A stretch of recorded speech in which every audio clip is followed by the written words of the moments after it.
What's up, everybody? Jackson Fuller here, and you are listening to the fifth episode of Hoggin the Mic. Eventually, I'll stop saying what episode we're on, but I'll be joined by Andrew Hutchinson, as always, to discuss the past week of Arkansas Razorback sports. In just a little bit, we're recording this episode on Monday morning, coming off another disappointing week for the Arkansas basketball team.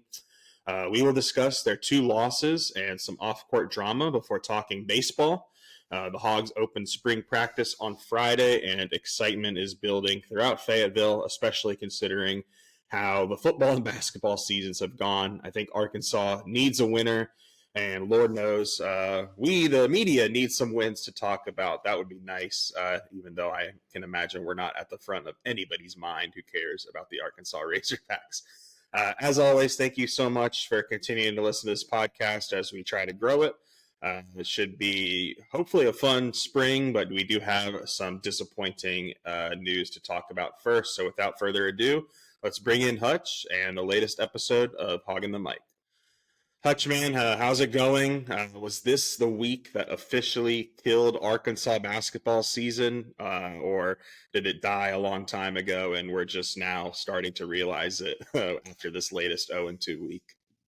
Well, it depends on your definition of death. I mean, this team's NCAA tournament hopes were dashed, I think, well before this week. I think that's something that happens maybe with the South Carolina loss that just kind of completely dashed those hopes. But this week, maybe dashed any hopes of maybe even salvaging an NIT, but on the flip side, maybe the competitiveness against Kentucky maybe at least gave some hope that they won't have say the worst season in Arkansas history, which is what some people have started kind of talking about. And honestly, they've got a decent case, even though they did have some the early win against Duke or whatever during non-conference play.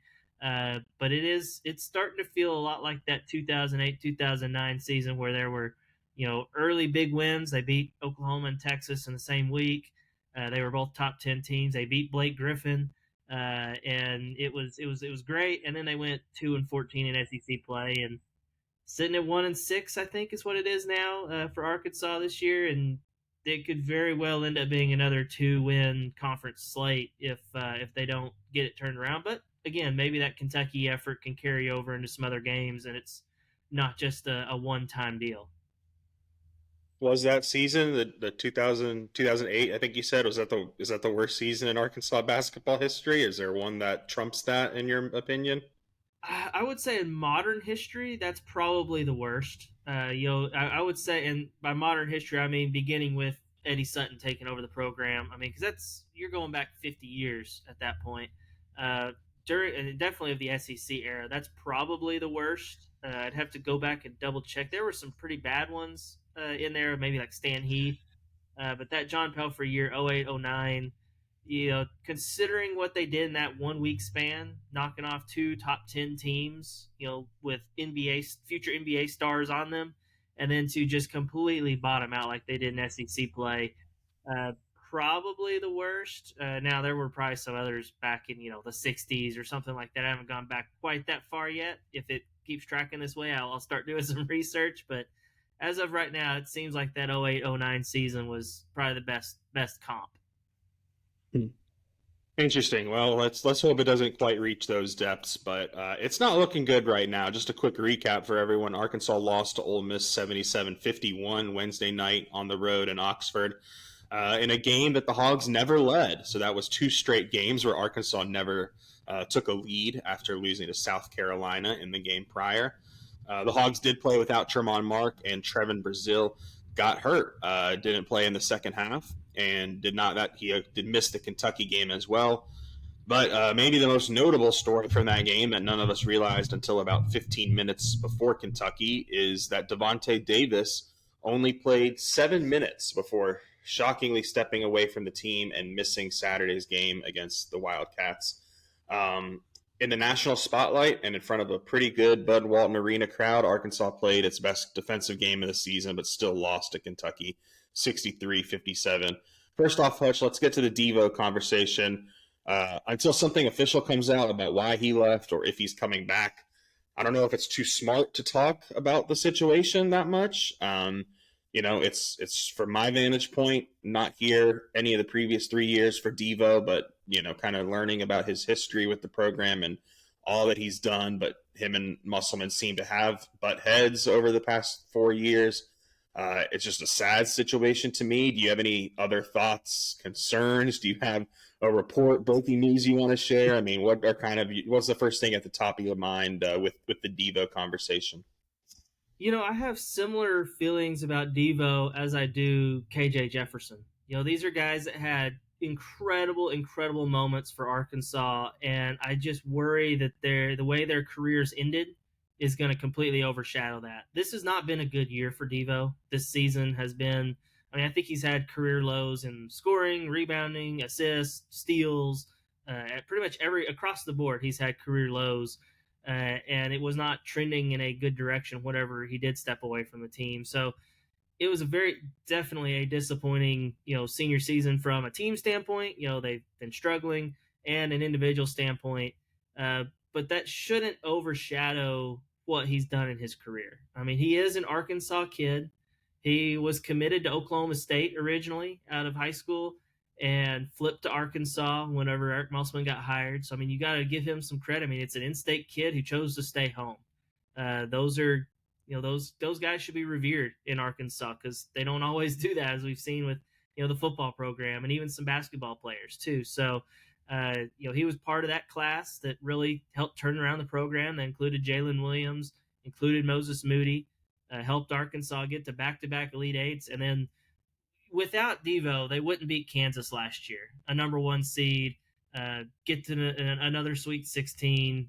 His post-game interview with Eric Musselman and on CBS or whatever channel it was incredibly emotional. I think it's one of the best post-game interviews, right up there with We Brought That Wood, Darren McFadden post-game interview in Arkansas history. So I think that fans should take a step back and remember all of that. But you also, I mean, he probably there was an opportunity for him if he had come back as a senior and like led Arkansas to the Final Four or something. There was a chance he could maybe put himself on the Mount Rushmore of Arkansas basketball, but that's probably gone now.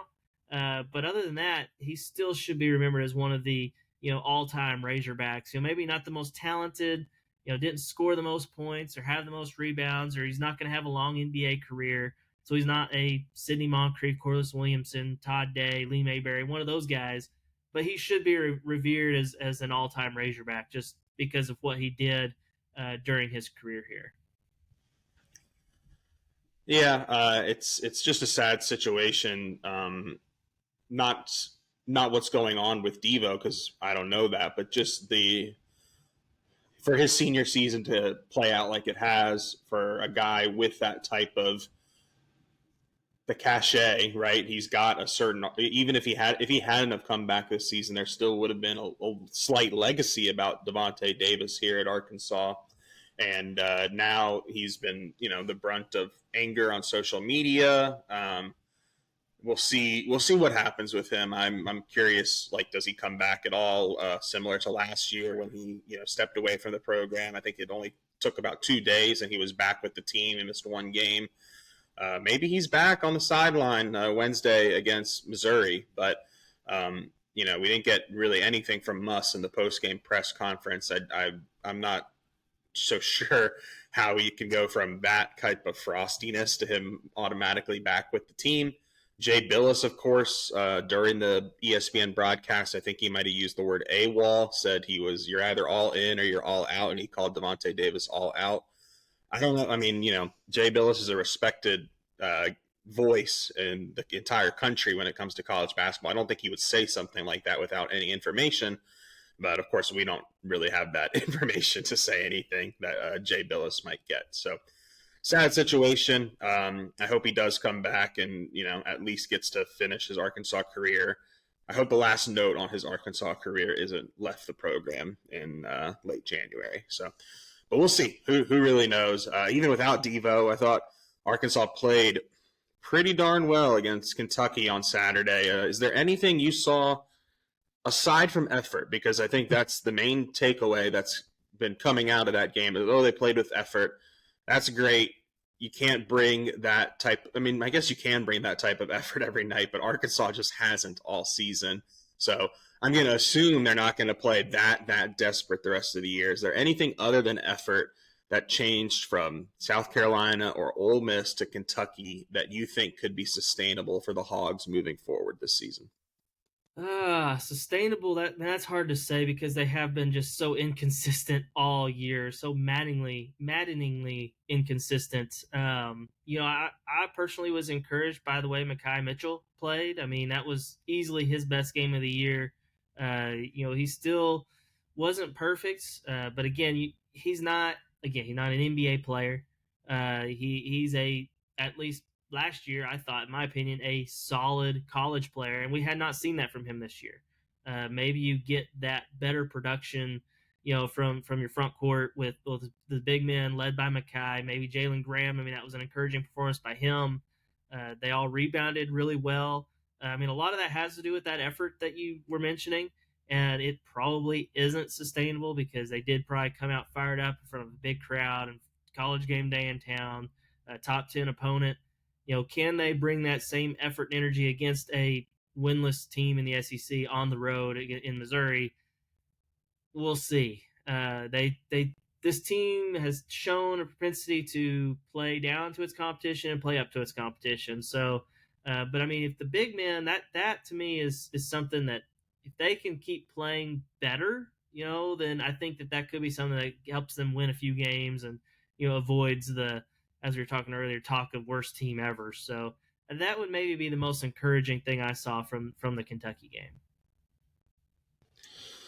Yeah, I'm kind of with you on the big men, and I'm actually going to backtrack on something I said last weekend.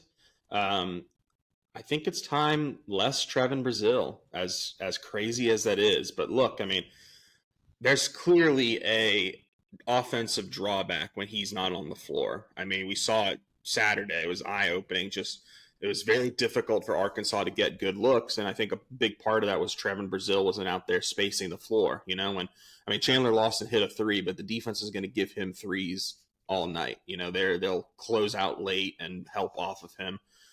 Nobody's going to help off of Jalen Graham or Mekhi Mitchell when they're standing at the 3 point line, or excuse me, no one's going to stay with those guys. They are going to help off. So the offense took a hit, but the defense was so much better. Effort aside, I thought they challenged at the rim better.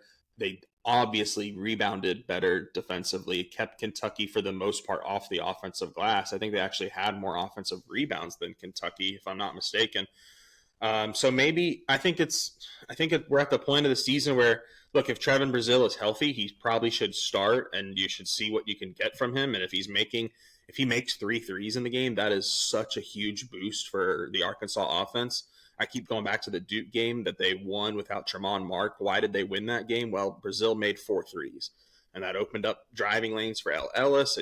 That's 12 extra points there for a guy that's really not making multiple threes a game. So, but if he doesn't play well early, it's hard for me to argue against a combo of Mekhi and Chandler or Mekhi and Jalen Graham just because of that physicality that they brought against Kentucky. The defensive rebounding was better. And look, Mekhi and Chandler, I think Trevin's a good shot blocker, but he's not a great rim protector. If that can make sense at all, but I think Mekhi and Chandler are just two bigger presences down low that are capable of at least making the other team think a little bit more about driving to the basket consistently when those two are sharing the floor together. What do you think about that, Hutch? Yeah, I think so. I think that's accurate. And I mean, Brazil, he is your NBA talent, so it is kind of weird to say, he hurts them or whatever by being out there, but defensively. But he doesn't have the same physicality as those other guys. I mean, Mekhi and even Jalen Graham and Chandler Lawson, but especially Mekhi, the physicality aspect. That's something we haven't seen most of the year. They've lacked in that department, as Eric Musman likes to tell us all the time. But they did bring it against Kentucky.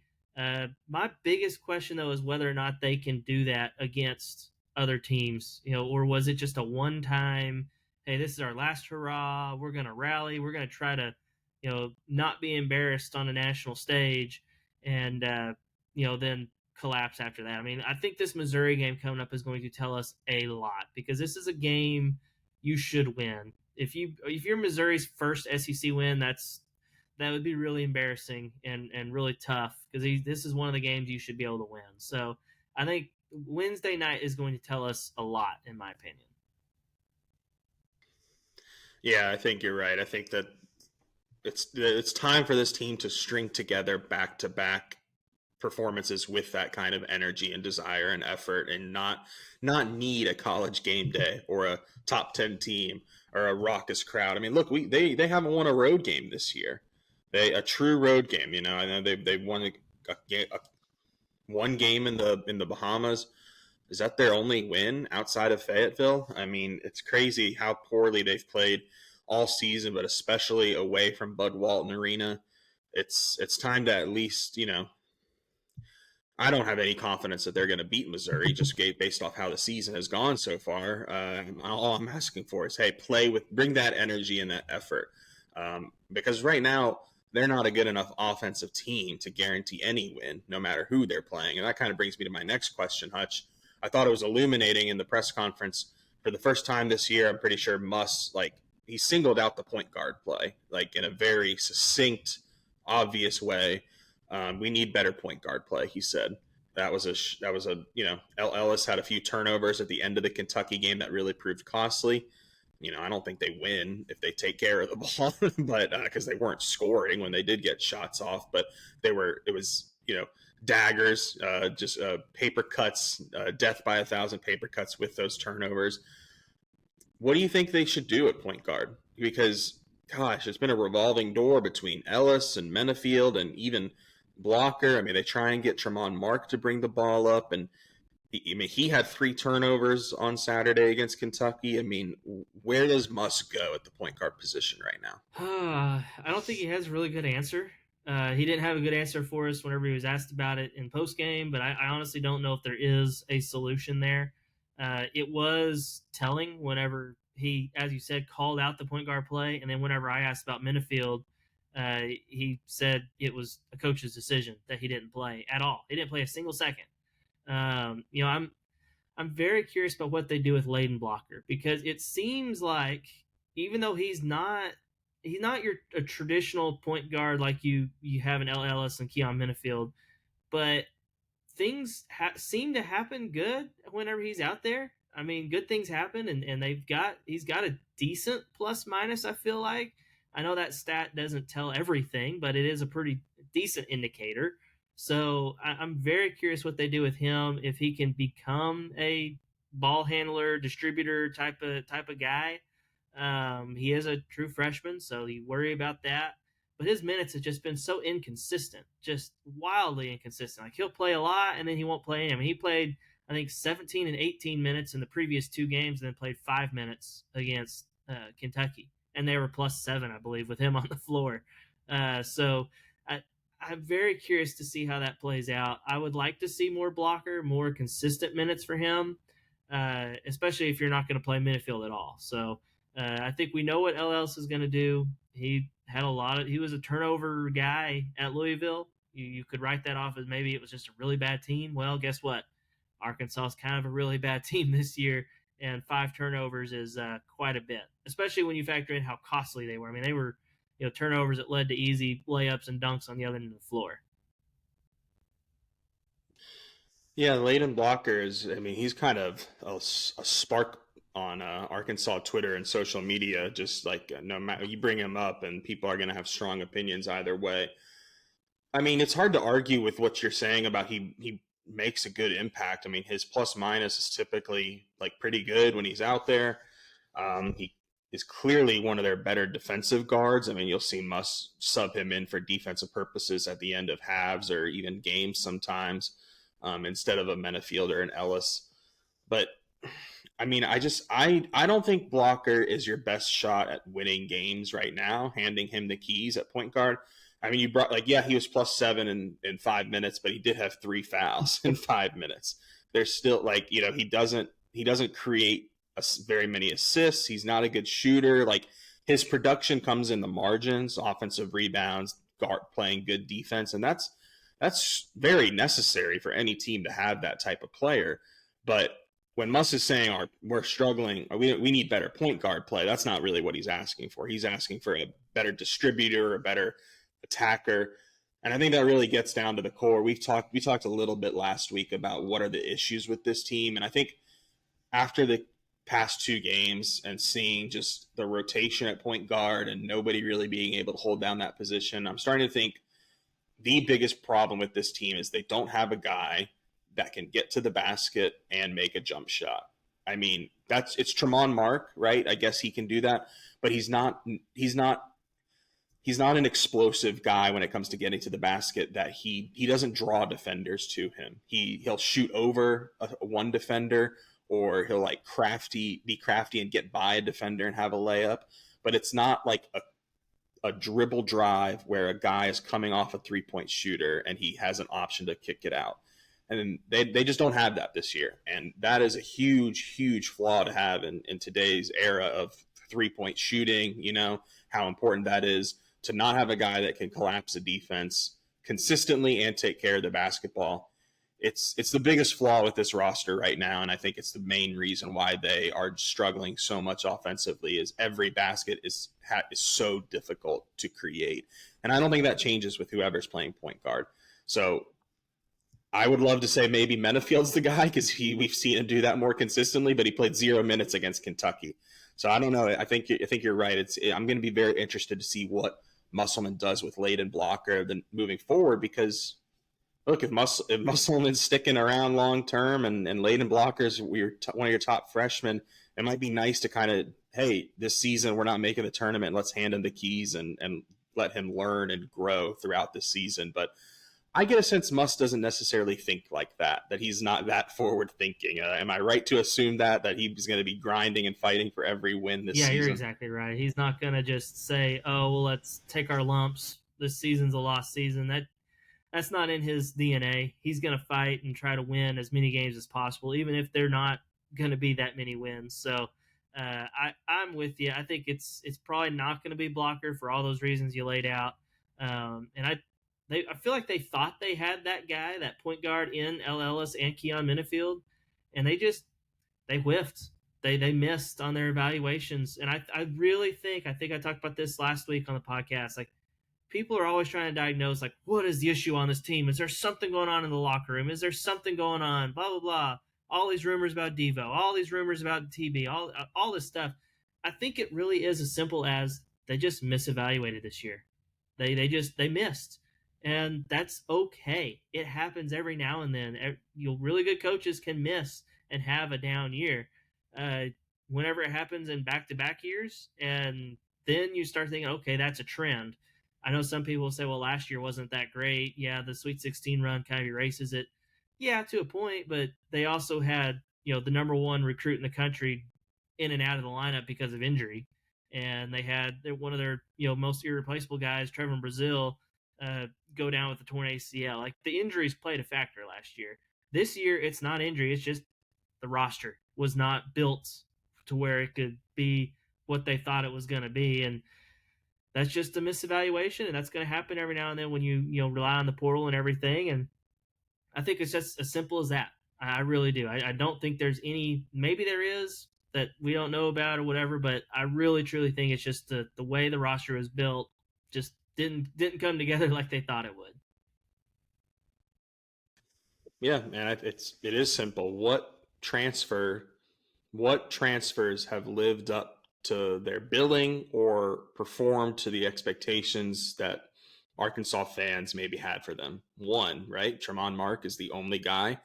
I mean, maybe Chandler Lawson coming over from Memphis, but he hasn't those are lower expectations. But L. Ellis has not been good enough at point guard. Jeremiah Davenport, I think he plays really hard. I think he really cares. I've enjoyed watching him get more minutes. But look, he was brought in to be a sniper 3-point shooter, and that has not transpired this year at all.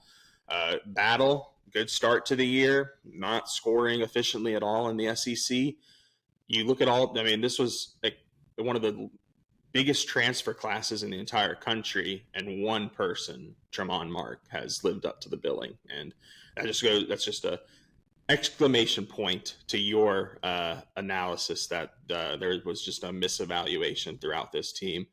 And like I said last week, I think there was also some issues with the construction of the roster. Like maybe they missed out on some guys, but there just hasn't been enough size, especially in the guards and that three swingman spot compared to previous Eric Musselman teams.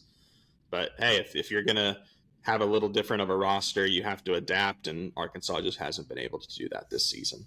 So, any closing thoughts from you about the basketball team, Hutch? Anything else you really want to get off your chest? The next two games are Missouri and LSU. Do you have any bold predictions? Do you think they are going to be Missouri's first SEC win of the season?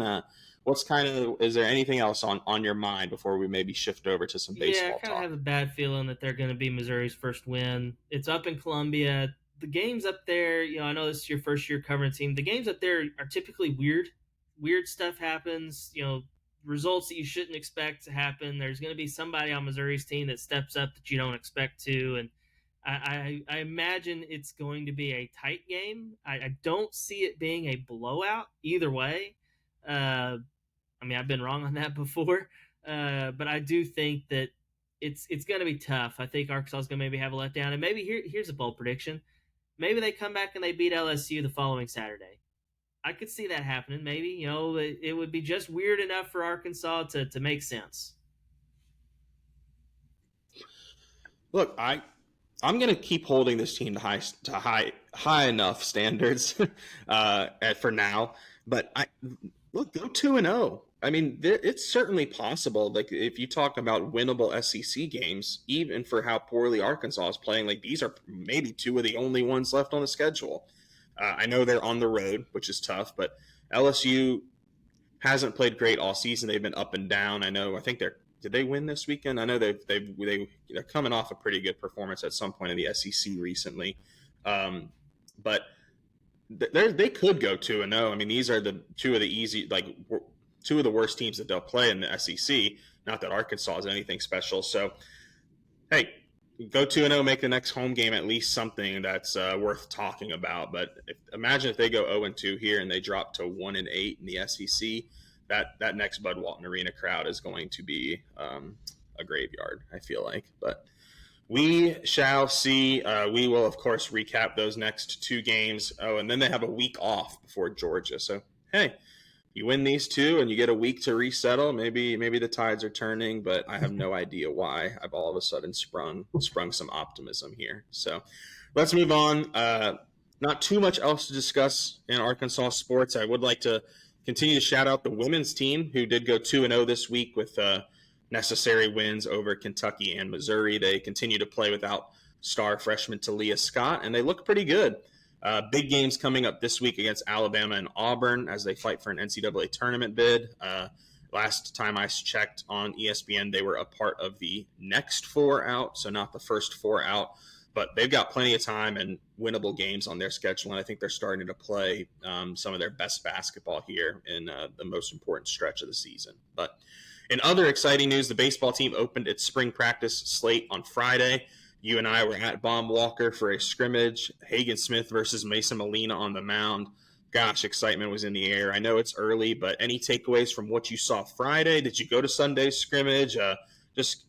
What are some of your overall thoughts about Arkansas, and what's your maybe a question you have about this team before we really kind of dive into season preview Yeah, I mean, discussion? I wasn't able to go out Sunday. I'm hoping to be out there today on Monday. They're scrimmaging again, but I was there Friday, as you said. Hagen Smith, really, really, really, really good. I think that's something we already knew, something we expected him to be better, but just seeing it in person was something else. I mean, he was sitting 98, 99. He only threw one inning, granted. He did touch 100 on his final strikeout of Jason Jones. I know people, you look at his stat line, it's like, well, he gave up a run. Well, it was a solo bomb to Kendall Diggs, who, again, another really good player. But you take out that, he struck out the other three guys he faced. I think all three were guys that are either projected starters or guys that could start for Arkansas. So he's not just striking out the bottom of the barrel, you could say. And I think that was really good to see. I think that maybe the biggest question with Hagen is can he sustain that velocity throughout a 5, 6, 7 inning start? I don't expect him to do it quite like Paul Skeens did last year. Paul Skeens, his fastball averaged 98 miles an hour. Hagen's the other day averaged 98.5 miles an hour, but that was again 1 inning. Can he sustain it through? That was what made Paul Skeens so incredible last year with LSU, is he was pumping 100 miles an hour in the 7th or 8th inning. I don't expect that from Hagen, but again, you don't necessarily have to have that if you're Hagen. He's got a good repertoire of pitches. He used a slider to strike some guys out. He did give up the homer on the slider, but that's a good pitch. He added a splitter this offseason. We didn't even get to see that.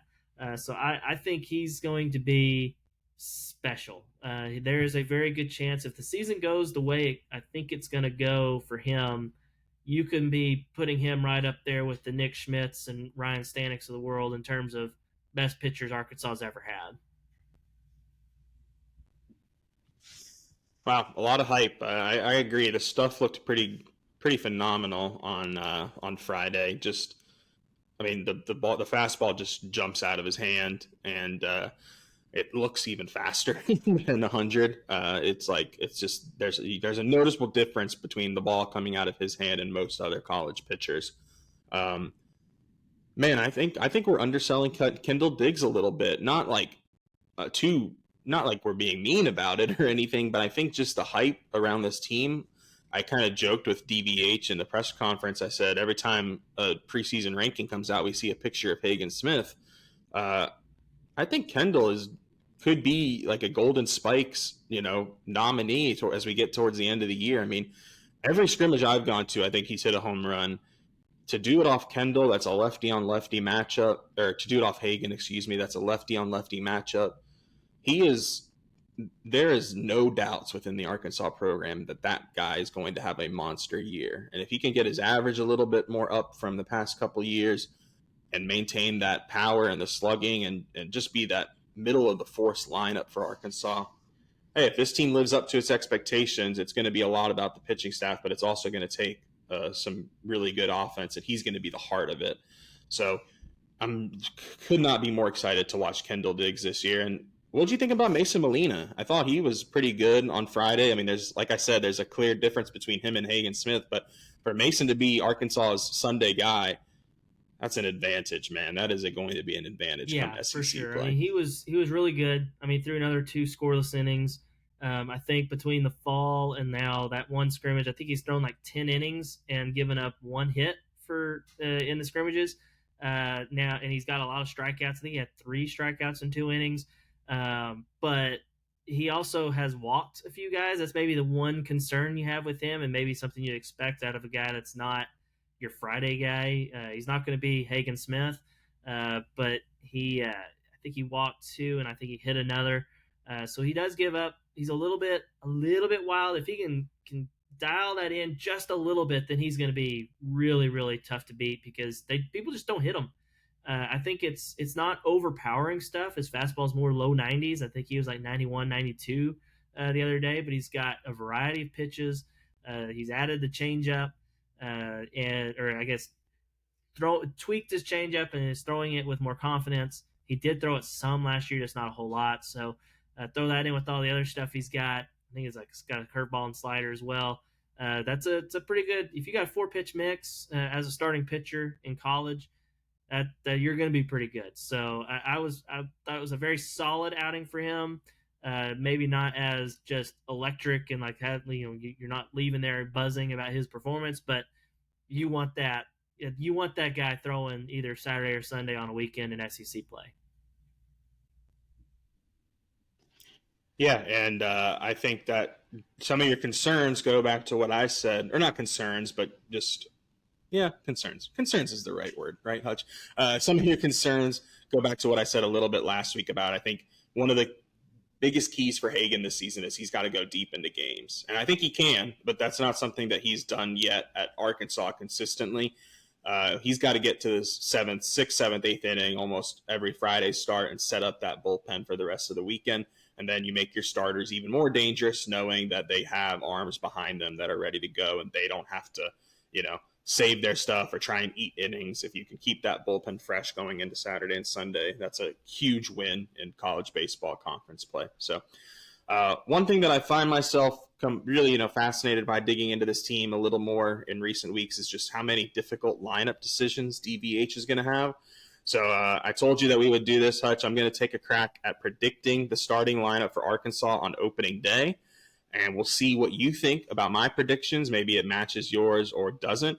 But how much will this actually matter over the course of a 3-month season? Probably not much, but I think it's a fun exercise to see where we're leaning and on the couple position battles and maybe just how DVH is going to organize the lineup 1 through 9. So here we go. Without further ado, here's my starting lineup for Arkansas on opening day. Hutch, tell me what you think. Batting first, I've got Peyton Holt playing second base. Batting second, I've actually got Kendall Diggs in right. Batting third, I'm going to not pronounce this name right all season, Vahiva Aloy at shortstop. Batting fourth, Ben McLaughlin, first base. Batting fifth, Jack Wagner, DH. Sixth, Peyton Stovall at third base. Seventh, Hudson White at catcher. Eighth, Jason Jones in left. And ninth, Ty Wilmsmeyer in center field. Hutch, I know I just rattled that off real quickly. If you need me to repeat anything, what do you think of that lineup? And my kind of big choices, I guess, are Hudson White over Ryder Helfrich, Ben McLaughlin winning the first base job, but Jack Wagner also being in the lineup. I think you had in left field. Who'd you have in left field? Jason Jones. Okay. Jason Jones. So first of all, I think you mixed up your Peytons. I think you meant Stovall at second, batting leadoff, and Holt at third later in the lineup. It's okay. If infielder's named Peyton. Yep. But honestly, they're both second basemen. That's what's crazy. Both of your they're both incredible second basemen. But yes, I would say if that's the case, you got Stovall, Diggs 1 and 2. I don't think Dave is going to do that because those are two of your only left-handed bats in the lineup. I don't think he's going to stack them. That's why I've got Stovall at leadoff and Diggs in the 3 spot. That's if you have Stovall leading off, which is what Dave said the other day in the press conference. So kind of why you pencil him in there right now. Will he? Yeah, that's where my mistake was. I just need to flip those two guys. Stovall at leadoff and Holt batting sixth behind Wagner. I've got Holt batting up in the 2 hole just because that way he's a right-handed bat. He can put him between Stovall and Diggs, have a righty in there. I've got Aloy batting cleanup. I've got White also winning the catcher battle for opening day. I could see a scenario where where Helfrich ends up winning the job at catcher and White is going to stay in the lineup somewhere. Maybe he DHs, maybe he plays some first base. But I think the way they got Hudson White to come to Arkansas is they told him, hey, we'll let you catch full time. And so they're going to at least fulfill that promise, I believe, on opening day. Let him start. I've got Wagner batting 6th, McLaughlin batting 7th. I've got Wagner winning the job at first with McLaughlin batting DH. I've got Wilmsmeyer batting 8th and in center. And then I've got Will Edmondson winning the job in left. I feel like the coaching staff really, really wants Jason Jones to win that job. I think he's a natural infielder, but I think he's athletic enough. He can play in the outfield. That's not the concern. It's whether or not he can be consistent enough offensively. And I'm not sold on him yet. I know the potential is there. Everyone remembers him. At one point he was a top 10 prospect in his class. He's got power at the wazoo. He had a home run last year, Jackson, in the scrimmage that had a 117 exit velo. Just ridiculous power. But he also strikes out a little bit. I say a little bit, a lot. Doesn't hit for the average that you want. But maybe it depends on whether or not they are fine with a guy who maybe hits 240, 250 with 10 home runs, or they want somebody, I think Will Edmondson would have a higher batting average, but he doesn't have as much power. He doesn't walk a whole lot. That's maybe Will Edmondson's biggest concern. I honestly think Edmondson could be a leadoff man if he would walk a little bit more. He doesn't really work the count, but he just puts the ball in play because he doesn't strike out a whole lot either. And he also is a pretty good runner. Has a lot of stolen bases through JUCO and summer ball and stuff. Now he did have a base running blunder on I guess it was Friday when he didn't score from second on a single. He held up and didn't read it well, but again, that's just one instance. So that's why I've got Will Edmondson batting ninth, is because he's kind of like a leadoff guy, and Dave kind of likes having a leadoff like guy in that 9 hole because it's kind of like a second leadoff guy. So that's why I got him down there, and I've got him winning the job in left. Maybe the biggest difference between you and I is that you've got Jason Jones, and I'm not 100% sold on him yet. I hope he's as good as we think he's going to be. He lives up to the hype, but I'm not quite there yet. Interesting. I think Jason Jones, if he's not starting opening day, that's I for some reason I have a harder time seeing him working his way into the lineup than I have of seeing him work out of the lineup, or you know Edmondson working his way into the lineup. I think it'd be smart for Dave, if this is the guy that you want to win the job, at least early, giving him the opportunity to show, like, even if it's not the greatest, build up and scrimmage, hey, maybe this guy just is a gamer and brings it then. And I think you're right. We could tell by DVH when we asked him about Jason Jones in Thursday's press conference that he really wants him to win the job. It's time for him to start performing and living up to his potential. And I would be disappointed not to see him in that starting lineup opening day. But hey, I mean, wins are important whether they come in February or April. So if DVH thinks that Arkansas is a better team and has a better route to victories with Jason Jones on the bench, then who am I to question that approach?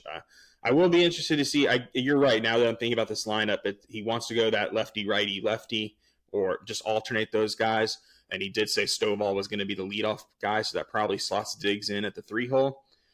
I would love to see Diggs bat second, just and give him as many at bats as possible. But if you want to alternate the righty lefty, I don't know if that's probably not possible with Stovall batting leadoff. So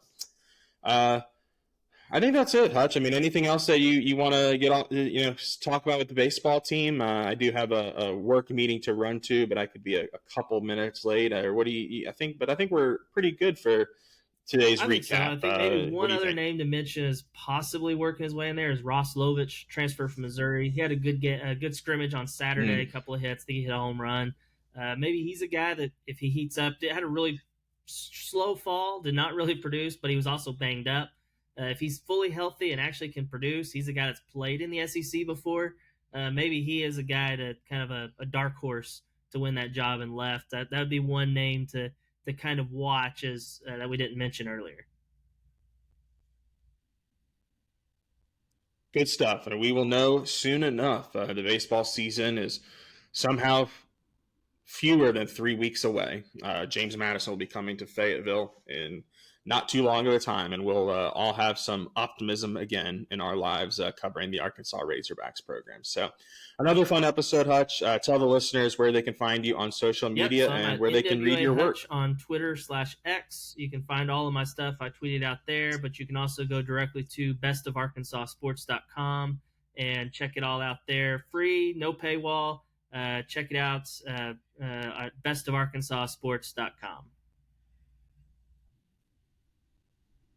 Awesome. And everybody can find me on Twitter/X at JacksonFuller16 and read my stuff at swtimes.com as part of the USA Today Network. And we will be back with another episode next Monday, recapping the upcoming basketball week that involves games against Missouri and LSU. And maybe we'll have some more intel about the baseball team with some more scrimmages over at Baum Walker. I'm also going to try and get out there today on Monday, and maybe we can drop some nuggets for the listeners, whoever's listening. So thanks, Hutch. I don't know when I'll see you again because there is no home basketball game, but maybe today. And we will talk again very soon, sir.